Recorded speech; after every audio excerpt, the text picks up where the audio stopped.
Na aula de hoje nós vamos estudar o capítulo de número 20 do Apocalipse, um capítulo extremamente importante que traz 3 temas centrais.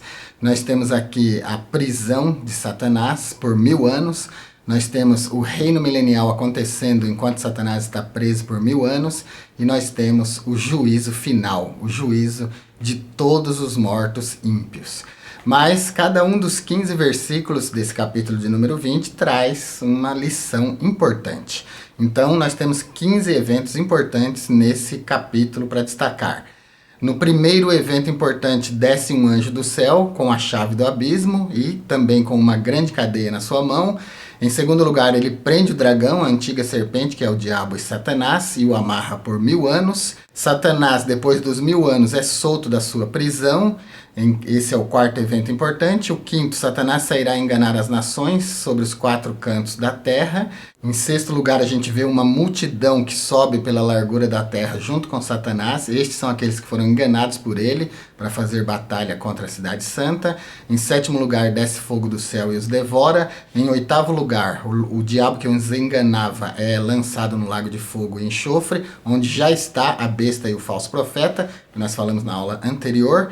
Em nono lugar, é visto um grande trono branco. Vamos explicar por que ele é branco.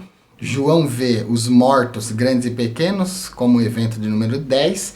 Em 11º lugar, abrem-se livros e abre-se outro livro, que é o da vida, e segue-se o juízo final. Em 12º lugar, o mar dá aos mortos que nele havia. Em 13º, a morte e o inferno dão os mortos que neles haviam.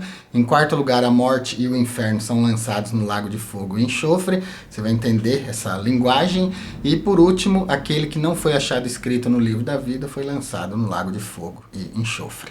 Então nós temos aqui, nesse capítulo de número 20, a consumação da vitória do bem contra o mal. Aqui encerra-se todas as forças das trevas, todas as forças do mal.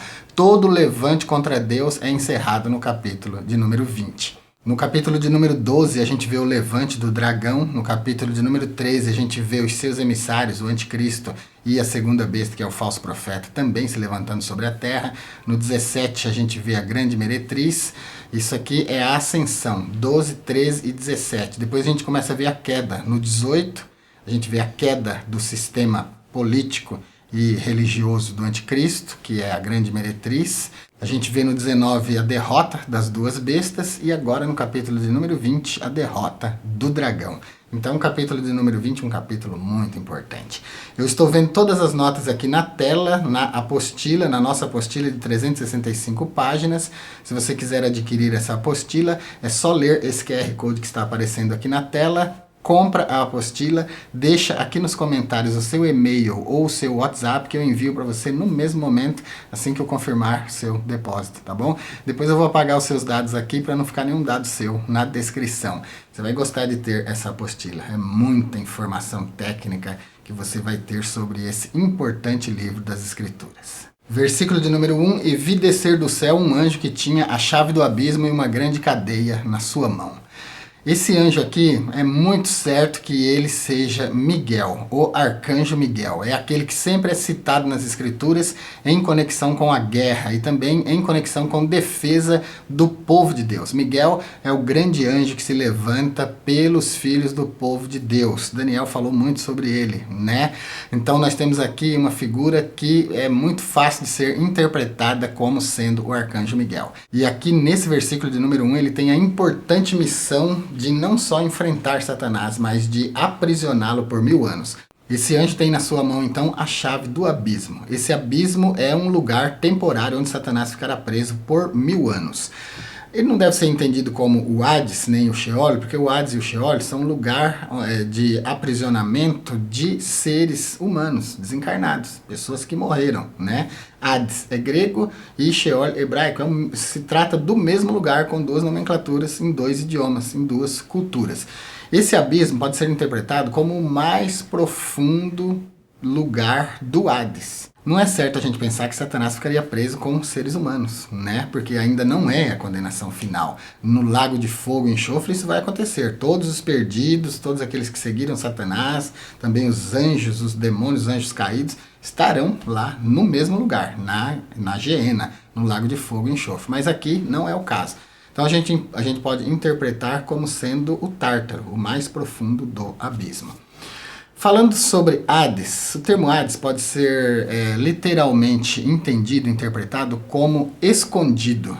A palavra Hades pode ser dividida em duas partes. A primeira parte significando não ou sem, e a segunda parte significando visível ou conhecido. Então, não visível, não conhecido, sem visão, sem conhecimento das coisas que se passam nesse lugar. Então, literalmente, Hades pode ser entendido como o escondido, o lugar invisível, o lugar de onde não se tem notícia e o lugar fora das nossas vistas. É isso o que significa, então, mais profundamente o termo Hades.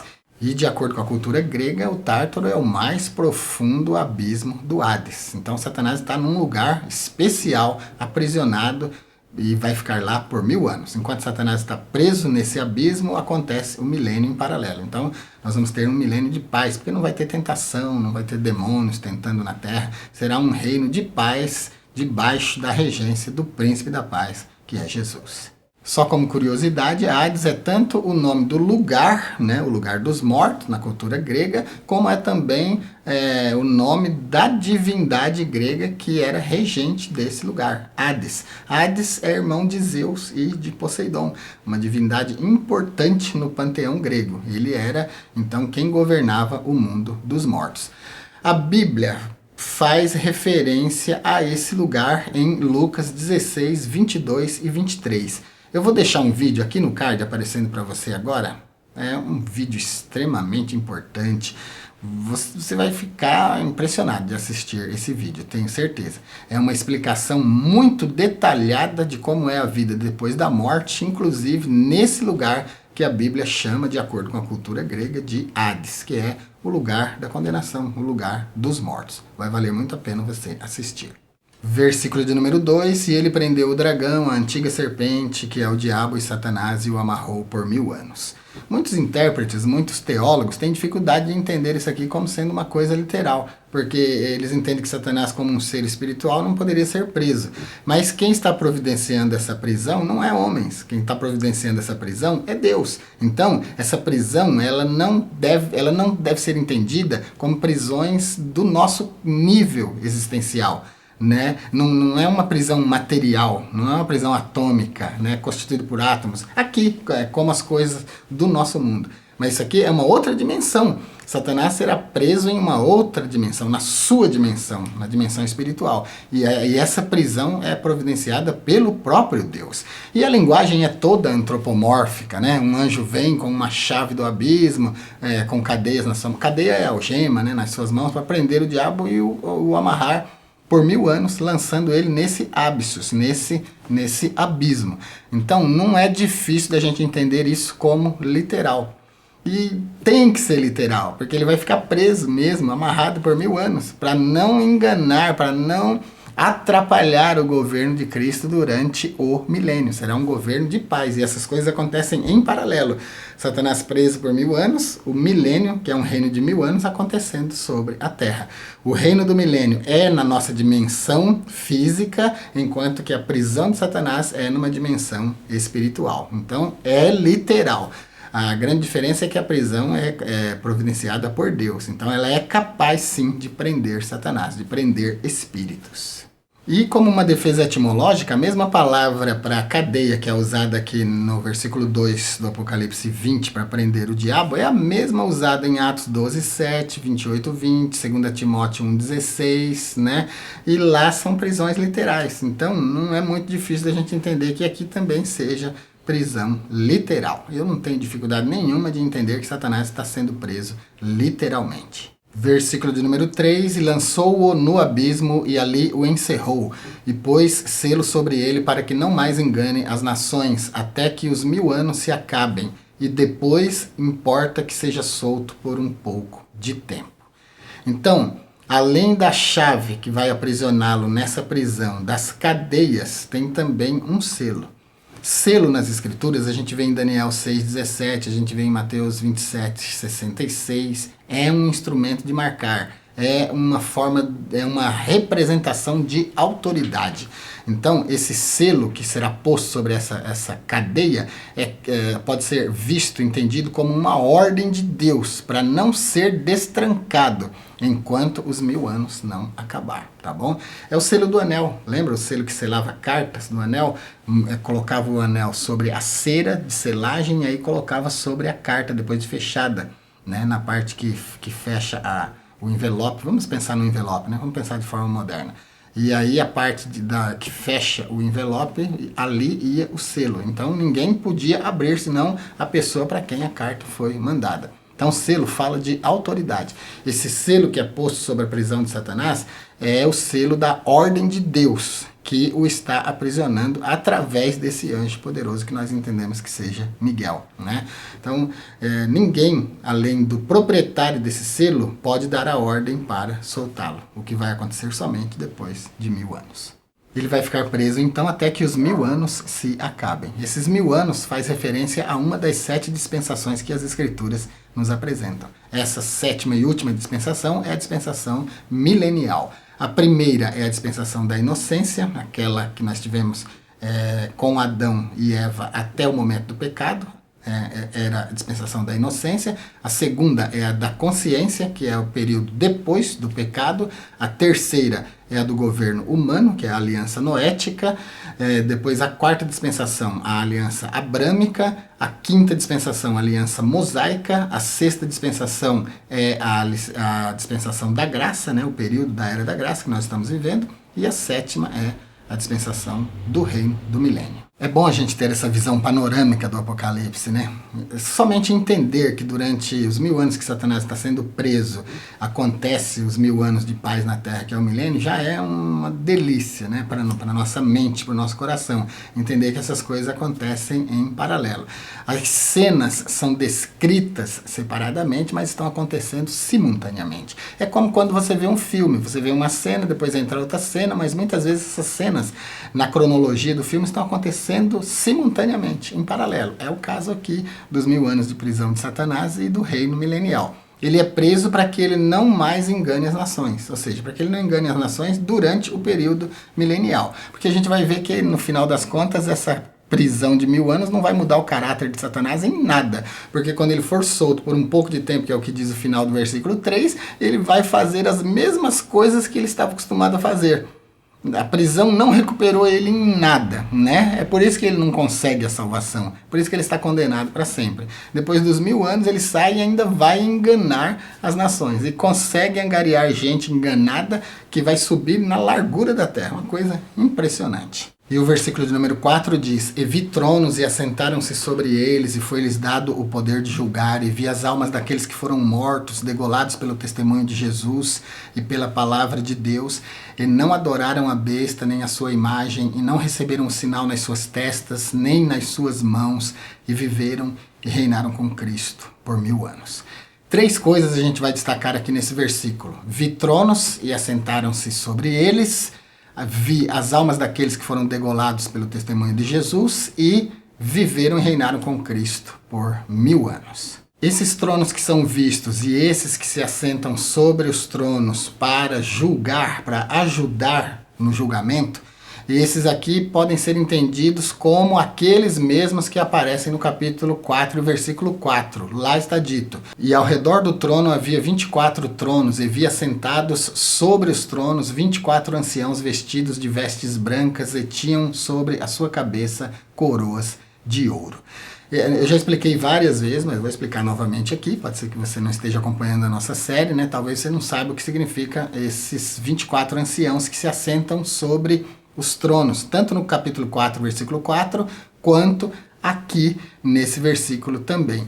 Esses são a representação dos santos de todas as épocas. 12 desses anciãos representam os 12 filhos de Jacó e os outros 12, os apóstolos do Cordeiro. Eles representam as 2 alianças de fé, né? As 2 alianças com Deus. A antiga aliança, que é a de Abraão, de Isaac, de Jacó e dos 12 patriarcas, e a nova aliança, que são os 12 apóstolos do Cordeiro. Outra coisa que João vê aqui no versículo de número 4, que é muito importante, ele vê as almas daqueles que foram degolados pelo testemunho de Jesus. Essas almas aqui são as mesmas almas do capítulo 6, versículo 9, aquelas que estão debaixo do altar. É uma aula que vai valer muito a pena você assistir. Vou deixar ela aparecendo aqui no card para você assistir facinho, tá bom? Caso você queira. Lá está dito: e havendo aberto o quinto selo, vi debaixo do altar as almas dos que foram mortos por amor da palavra de Deus e por amor do testemunho que deram. Esses, então, são os mártires da grande tribulação. Eles vivem, né, e reinam com Cristo por 1000 anos. Então, no reino milenial, nós vamos ter Jesus reinando sobre a terra, num governo muito justo. Nós vamos ter a presença de anjos, nós vamos ter a igreja reinando com Cristo, e nós vamos ter também aqueles que morreram debaixo da perseguição do anticristo durante a grande tribulação. Todos os que venceram estarão no milênio reinando com Cristo. Então a gente tem duas classes de mortos que são apresentados no versículo 4 e no versículo 5 do Apocalipse 20. O 5 diz assim: e os outros mortos não reviveram até que os 1000 anos se acabaram. Esta é a primeira ressurreição. Então quem ressuscita primeiro, antes do milênio, para entrar no gozo do milênio com Cristo, reinando, herdando a terra, né, com Jesus, são aqueles que fazem parte da primeira ressurreição. A segunda ressurreição é a ressurreição de mortos, dos mortos, dentre os mortos. Eu vou explicar mais para frente todas essas diferenças entre ressurreição dos mortos, de mortos, dentre os mortos. Vai gostar, vai ter uma lista. Já vou falar sobre ela. A esperança de viver e reinar com Cristo por 1000 anos sobre a terra era uma esperança viva na igreja do primeiro século. Inclusive, Justino Mártir, 135 DC, ele viveu em Éfeso por volta dessa época, e ele escreveu o seguinte sobre João, que é o escritor do Apocalipse. Entre aspas, nós temos a declaração de Justino: e além disso, um homem entre nós, de nome João, um dos apóstolos de Cristo, profetizou em uma revelação de que aqueles que confiassem em Cristo passariam 1000 anos em Jerusalém, e que depois viria a ressurreição universal e eterna de todos, como também o juízo final. Então nós temos essa declaração histórica de Justino Mártir, que combina muito com o versículo 4 e o versículo 5 aqui do Apocalipse 20. No 4 a gente vê mortos sendo ressuscitados e reinando com Cristo por 1000 anos, e agora já está acontecendo, não é mais uma previsão, né? E o 5 e os outros mortos não reviveram. Então nós temos aqui duas ressurreições: a de salvos para reinar com Cristo 1000 anos, depois entrar na eternidade com Cristo, ficando para sempre com Ele, e a gente tem os outros mortos que ainda estão no Hades, que por fim, no juízo final, no final desse capítulo a gente vai ver, ressuscitarão para serem julgados e lançados no lago de fogo e enxofre. Sobre ressurreição, a Bíblia usa pelo menos 3 expressões: ressurreição de mortos, dentre os mortos e dos mortos. Ressurreição de mortos. Nós temos aqui nesse quadro a viúva de Sarepta, nós temos o filho da Sunamita, nós temos o homem que tocou nos ossos de Eliseu, nós temos o filho da viúva de Naim, nós temos a filha de Jairo, Lázaro de Betânia, Tabita e um jovem por nome Eutico, aquele que caiu da janela enquanto Paulo discursava na sua pregação missionária. Esses fazem parte da expressão ressurreição de mortos. Vai ficar tudo aqui na apostila para você, caso você queira adquiri-la. Depois nós temos a ressurreição dentre os mortos. Nessa ordem aqui, nós vamos ter Cristo, as primícias, 1 Coríntios 15, 20, 23. Os que ressuscitaram por ocasião da ressurreição de Cristo, Mateus 27, 52, 53. Nós temos os que são de Cristo na sua vinda, na 1 Coríntios 15, 23, 24. Nós temos as 2 testemunhas escatológicas do Apocalipse 11, que ressuscitam também, e os mártires da grande tribulação, que é exatamente o versículo 4 que nós acabamos de falar. E depois nós temos uma outra citação: ressurreição dos mortos. Aqui nós temos o apoio de Daniel 12, 2 e João 5, 28, 29. Isso aqui é uma ressurreição geral, é a ressurreição de todos os mortos, que é exatamente o que está sendo falado aqui no versículo 5. Os outros mortos vão ressuscitar então para o juízo final. E o versículo de número 6 fala da felicidade daqueles que não participam da segunda ressurreição, mas que fazem parte dos ressuscitados na primeira ressurreição. Bem-aventurado e santo aquele que tem parte na primeira ressurreição. Sobre estes não tem poder a segunda morte, mas serão sacerdotes de Deus e de Cristo e reinarão com ele 1000 anos. Então, olha só, o versículo 6 continua fazendo separação entre dois grupos de ressuscitados, salvos e perdidos. Os citados aqui que são bem-aventurados são aqueles que ressuscitam na primeira ressurreição. E esses então vão reinar com Cristo por 1000 anos. Está dito literalmente aqui, né? Não precisa nem fazer força para entender. A igreja que é arrebatada, aqueles que são ressuscitados na primeira ressurreição, então eles terão a felicidade de reinar e governar com Cristo nessa terra por 1000 anos. Do jeito que descreveu João no livro do Apocalipse e também sobre quem falou Justino Mártir. Versículos 7 e 8. E acabando-se os 1000 anos, Satanás será solto da sua prisão e sairá a enganar as nações que estão sobre os 4 cantos da terra, Gog e Magog, cujo número é como a areia do mar, para as ajuntar em batalha. Satanás será solto então. Olha, na narrativa o tempo passa muito rápido, né? Já se passaram então 1000 anos. O reino milenial já aconteceu, Satanás já cumpriu a sua pena de 1000 anos, que era temporária, agora ele é solto. E, como eu disse para vocês, não mudou em nada o seu caráter. A prisão não o recuperou. Ele continua mal, continua enganador, continua desempenhando o seu papel. E ele sai a enganar agora todas as nações. Então, do mesmo jeitinho que ele era lá em Gênesis 3:3, onde ele enganou o primeiro casal, ele continua agora enganando a humanidade. E isso aqui fala do poder de persuasão que ele tem, né? As pessoas... Não sei se você percebeu, mas eu vou falar porque vai que você não percebeu o quadro. Essas pessoas, elas acabaram de viver com Cristo 1000 anos. Agora Satanás é solto para provar essas pessoas que não conheceram o mal. Porque a única coisa que elas conheceram foi o bem. Porque elas passaram 1000 anos com Cristo.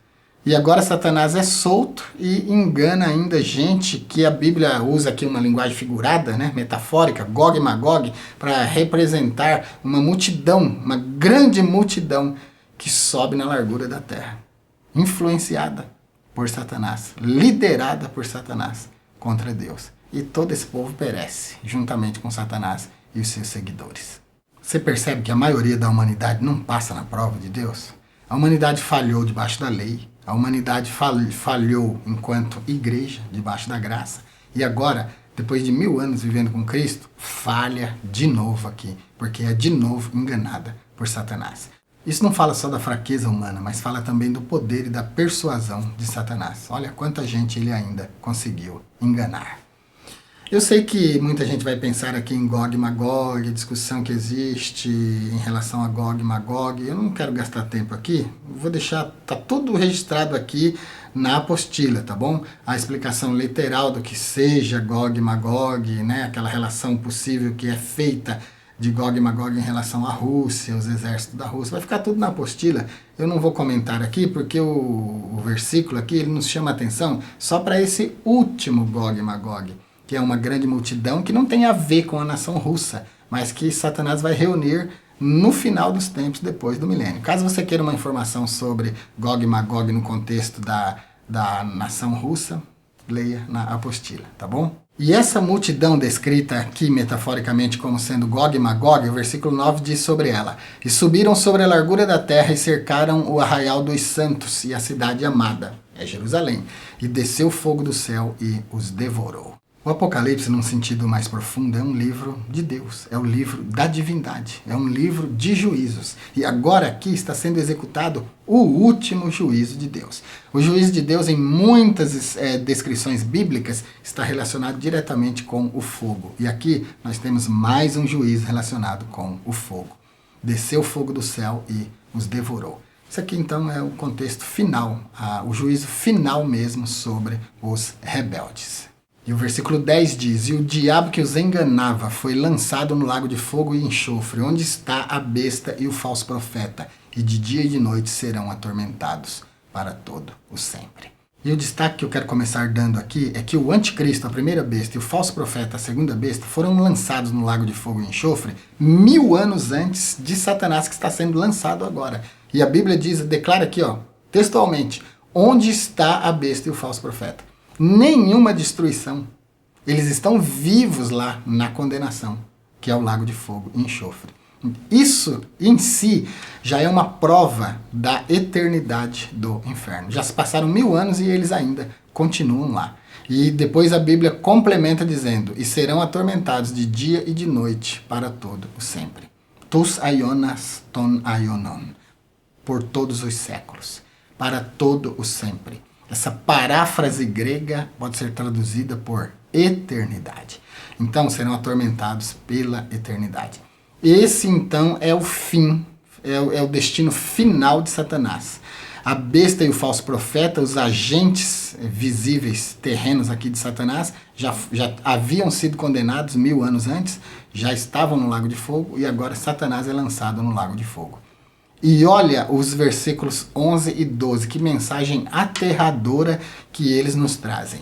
E vi um grande trono branco e o que estava sentado sobre ele, de cuja presença fugiu a terra e o céu e não se achou lugar para eles. E vi os mortos, grandes e pequenos, que estavam diante do trono, e abriram-se os livros, e abriu-se outro livro, que é o da vida, e os mortos foram julgados pelas coisas que estavam escritas nos livros, segundo as suas obras. O trono é grande e é branco. Essa grandeza do trono fala de poder. Tem relação com a grandeza de Deus.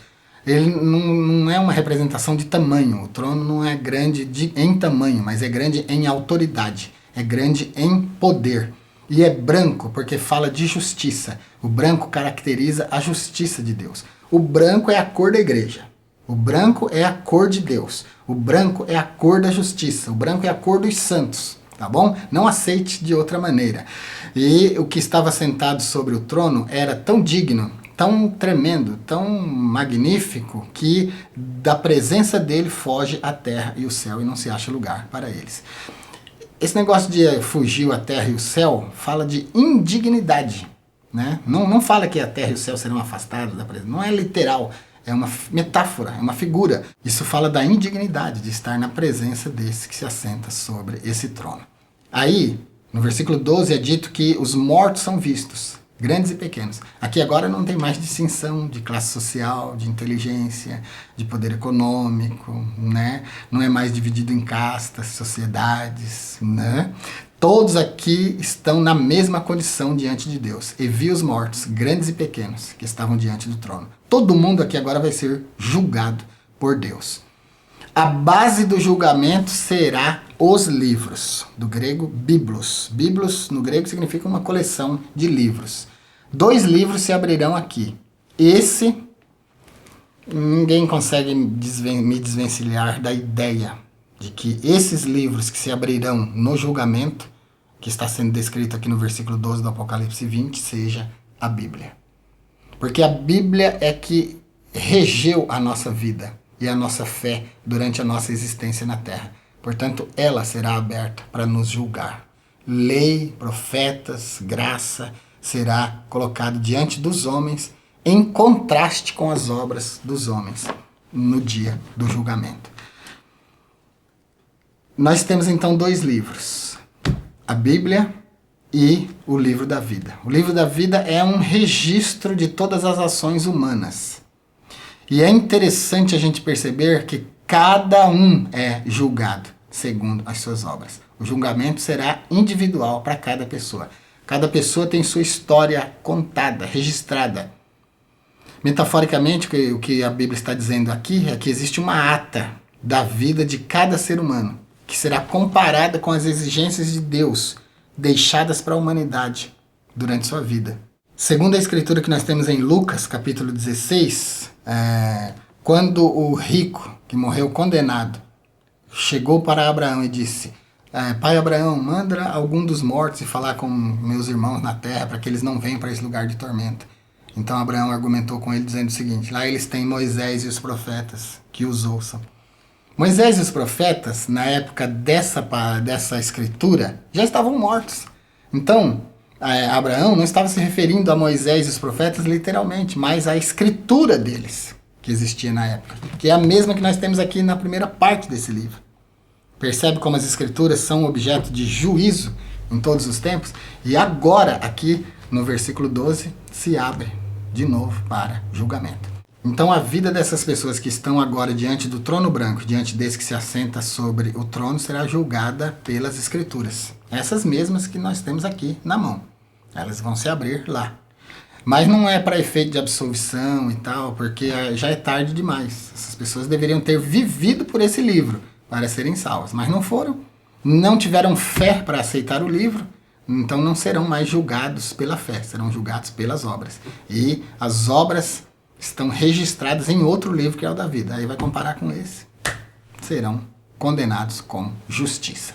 Versículo de número 13. E deu o mar os mortos que nele havia, e a morte e o inferno deram os mortos que neles havia, e foram julgados cada um segundo as suas obras. Então vamos destacar 3 coisas aqui. O mar, a morte e o inferno e cada um.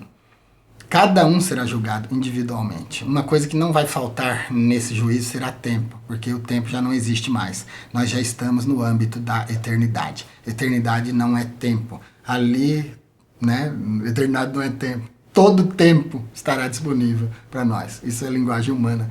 A gente não consegue discutir coisas que não são do nosso conhecimento, da nossa essência. Nós nascemos no tempo, vivemos no tempo, morremos no tempo. A gente não consegue falar em termos de eternidade, né? Você vê que quando eu vou falar que nós teremos todo o tempo do mundo, nem tempo nós teremos, mas teremos todo o tempo do mundo durante esse julgamento. Então, cada um poderá ser julgado sem cansaço. Os participantes desse juízo, os 24 anciãos, toda a humanidade salva que estará presente de um lado, a condenada de outro, todo esse povo não sofrerá cansaço, desânimo, desatenção, porque tudo estará num estado de perfeição.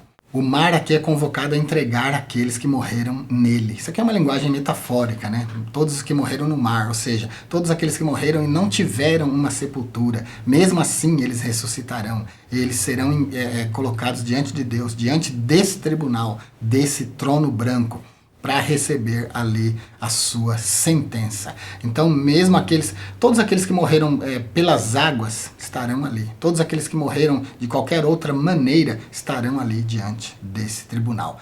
Não tem necessidade de ter um corpo sepultado para depois ressuscitar. O quadro aqui não é um quadro de visão cultural grega, mas é de visão cultural cristã. Não importa a maneira como a pessoa morreu, ela estará diante desse tribunal para receber o seu juízo. Então o mar dá os seus mortos e a morte e o inferno também dão os seus mortos. Esse negócio de a morte e o inferno deram os mortos que neles havia, está falando da ressurreição das pessoas que estavam no Hades. Todos aqueles que morreram e não ressuscitaram na primeira ressurreição, estão ressuscitando agora, na segunda ressurreição. Então, durante o período do milênio, onde Cristo estava reinando com a sua igreja, com todos os anjos e santos, na terra, Satanás estava preso por 1000 anos, os mortos condenados estavam no Hades, no inferno. E agora, a morte que os levou até o Hades, ela é obrigada a entregar agora de volta eles, para que eles passem por esse juízo. Então, a morte e o inferno deram os mortos que neles havia. Ou seja, essa é uma linguagem, é uma figura de retórica, é uma linguagem figurada para dizer, os mortos condenados estão agora sendo ressuscitados do Hades, para passar por esse julgamento, tá bom? Então nós temos 3 lugares principais, o inferno, o mar e a terra, onde as pessoas morrem, onde o corpo das pessoas jazem, depois é devolvido. A morte aqui, nesse contexto, parece ser vista como um ser, né? Como na mitologia grega, um ser representando a morte como pessoal. Thanatos, do grego, uma divindade, né? Um ser pessoal. Mas no cristianismo a gente não enxerga a morte dessa maneira. Para eu não gastar tempo aqui nessa aula do Apocalipse falando sobre a morte, eu vou deixar para você esse vídeo aqui, que vai ser muito importante você assistir, tá bom? É Shahat, o anjo da morte. Ali eu explico qual é o conceito cristão que deve ser admitido em relação à morte. A morte não é um ser pessoal, mas é um estado pelo qual passam as pessoas. A expressão aqui, deu a morte àqueles que nela havia, isso aqui está falando do poder de Deus de requerer as almas para juízo, não importa onde elas estejam. Isso aqui fala do triunfo final de Cristo sobre a morte, porque é o que nós temos nas Escrituras, que o último inimigo a ser vencido é a morte. Aí, a retórica dessas escrituras parecem significar a morte como sendo um ser pessoal. Mas não é só um estado. Eu faço defesa nesse vídeo, vou deixar para você. E na descrição vou deixar outros vídeos sobre a morte. Olha, seja curioso, vá na descrição, veja esses outros vídeos, você vai crescer muito assistindo esses vídeos e ganhando conhecimento deles, tá bom? Vou falar sobre como os vídeos que eu vou deixar na descrição para você vão falar sobre como é o estado depois da morte, o que acontece com a pessoa depois da morte. Tem vídeo que vai falar sobre experiência de pós-morte, pessoas que morreram, voltaram e não trouxeram nenhuma notícia do outro lado. São vídeos interessantes, vai valer a pena. Para você que está agora encucado pensando, mas será que todas essas pessoas que estão agora diante desse tribunal do trono branco ouviram o testemunho de Deus? Ouviram o Evangelho? Olha, Deus, segundo o que está escrito na carta aos Hebreus capítulo 1, versículos de 1 a 3, ele falou antigamente muitas vezes de várias maneiras. Falou aos pais pelos profetas e a nós falou-nos nesses últimos dias pelo Filho. Então, Deus sempre providenciou o testemunho. Deus fala através do universo, nós temos isso no Salmo 19, versículos de 1 a 4, é o Salmo da imanência. Vou deixar um vídeo para você falando sobre isso aqui nesse card. Deus fala através da percepção humana, Deus fala através da consciência, Deus fala através da vida dos animais, Deus fala através de sonhos, Deus fala através dos anjos, Deus fala através do seu Filho, e Deus fala através de sinais e milagres. Então, Deus deixou muitos e abundantes testemunhos da sua existência para a humanidade. Deus não faz questão de se provar, mas ele deixa indícios para nós de que ele existe. E para ir terminando, o versículo 14 diz: E a morte e o inferno foram lançados no lago de fogo. Esta é a segunda morte. A segunda morte é a separação completa e definitiva de Deus. Então, o poder da morte e o inferno foram lançados no lago de fogo. O que significa a morte e o inferno foram lançados no lago de fogo e enxofre? Como assim o inferno é lançado no lago de fogo e enxofre? Será que isso aqui, essa fala está fazendo referência à geografia? Será que o lugar inferno foi lançado em outro lugar chamado lago de fogo e enxofre? Claro que não, é metáfora. Os ceifados pela morte foram lançados no lago de fogo e enxofre. Os habitantes do Hades, do inferno, foram lançados no lago de fogo e enxofre. É isso que significa o versículo 14. E a morte e o inferno foram lançados no lago de fogo e enxofre. Ou seja, o poder da morte foi lançado num lugar que é o lugar do esquecimento. Então isso aqui está falando da aniquilação da morte. É exatamente o que nós temos na 1 aos Coríntios 15 e 26. O último inimigo que há de ser aniquilado é a morte. Então isso aqui é uma linguagem metafórica para significar a vitória do bem contra o mal. Para significar a vitória da vida contra a morte. A morte e o inferno. Não está falando do lugar literal, mas está falando de que a morte não terá mais poder. Ela agora está sendo aniquilada, está sendo lançada junto com todos os perdidos num lugar de esquecimento. É confirmado no versículo 15. E aquele que não foi achado escrito no livro da vida foi lançado no lago de fogo. Então o lago de fogo é a condenação final e completa. Nesse lugar estarão Satanás, a primeira besta, a segunda besta, todos os anjos caídos, que são os demônios, e todos os perdidos, todos aqueles que não receberam Jesus como Salvador, portanto, não tiveram seu nome escrito naquilo que a Bíblia chama de o livro da vida, é o registro de Deus daqueles que ele salvou. Então, todo aquele que não estiver nesse registro, que não estiver escrito nesse livro da vida, vai ser lançado no lago de fogo e enxofre. É muito importante não racionalizar o inferno e a condenação eterna, porque os dois são reais, tá bom? Assista a nossa série O Inferno, vou deixar para você nesse card aqui, uma série muito interessante, falo tudo sobre o inferno nessa série. Uma defesa muito forte de que a condenação é real, existe e é eterna.